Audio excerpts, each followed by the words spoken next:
પ્રસંગોને એક પછી એક ગુરુદેવની વાચનાનું વહેર જે શ્રી સંઘ ઉપર વરસ્યું છે ખબર નહીં આ પછી કાલે કે પરમ દિવસે ઓમકારશ્રીમાં આવશું ને તોય સુનું લાગશે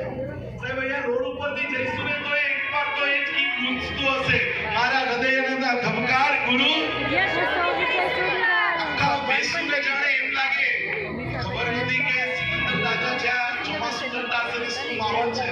પણ એકવાર એવું લાગે કે કોઈ તીર્થંકર આત્માનું ચાતુર્માસ વેસુમાં થયું હોય ને અને એવો છાજેનો માહોલ આજે આ વેસુની ધરતી ઉપર ગુરુમૈયાની નિશ્રામાં ઉભા કહેવાય કે પ્રભુ પગલા કરે ને ત્યાં સુવર્ણના કમળ ખીલે ગુરુમૈયાએ પગલા કર્યા ને ત્યાં નિધાનો પ્રત્યાસ અને એવા અદ્ભુત પ્રસંગો ઇતિહાસમાં અંકિત થાય ને એવા ચાચર્યવાન પ્રસંગોને સૌની ભાવધારા ગુરુમૈયાએ પોતાની વાચનાથી ભીની કરી છે આજે ભીના હૃદયને આજે આંખો ભીની ગુરુમૈયા અમારા સૌની થઈ રહી છે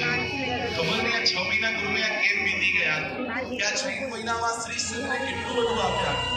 આપના હાથે આ 6 મહિનામાં છેલ્લા 15 દિવસમાં ગુરુમૈયાએ પોતાના હાથે 26 આત્માઓને રજોવરણ આપ્યા 24 રજોવરણ સિમોની બેનોને 29 તારીખે 26 આત્માઓને રજોવરણ આપ્યા 650 થી અધિક આત્માઓને ગુરુમૈયાએ મોક્ષમાળ આપી અમારા માયસ મુનિરાજને સુરીરાજ બનાવ્યા અને ઉપાધ્યાય પ્રન્યાસીને ઉપાધ્યાય બનાવ્યા ચાચારને ઘણી વર્ય પદથી શોભિત કર્યા અને કઈ કેટલી યાદો અમારા આચાર્ય ભગવાન સરળ સ્વભાવી રાજપુણ્યસુરી મહારાજાનો ભદ્રતપ હોય કે 23 વર્ષ પછી ભાગ્યસુરી મહારાજાએ સૌથી મોટી એવી સિદ્ધિ તપની સાધના હોય 450 પુણ્યાત્માઓએ સિદ્ધિ તપની સાધના અમારા આચાર્ય સિદ્ધિ મહારાજે બાપજી મહારાજના સમુદાયનો સૌથી મોટો તપ 121 ઉપવાસની આરાધના હોય અને કઈ કેટલી યાદો આ ઓમકાર સૂર્ય આરાધના ભવનના પ્રાંગણમાં ગુંજી રહી છે એક પ્રસંગોની ઐતિહાસિકતા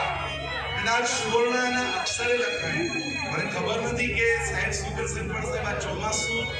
એક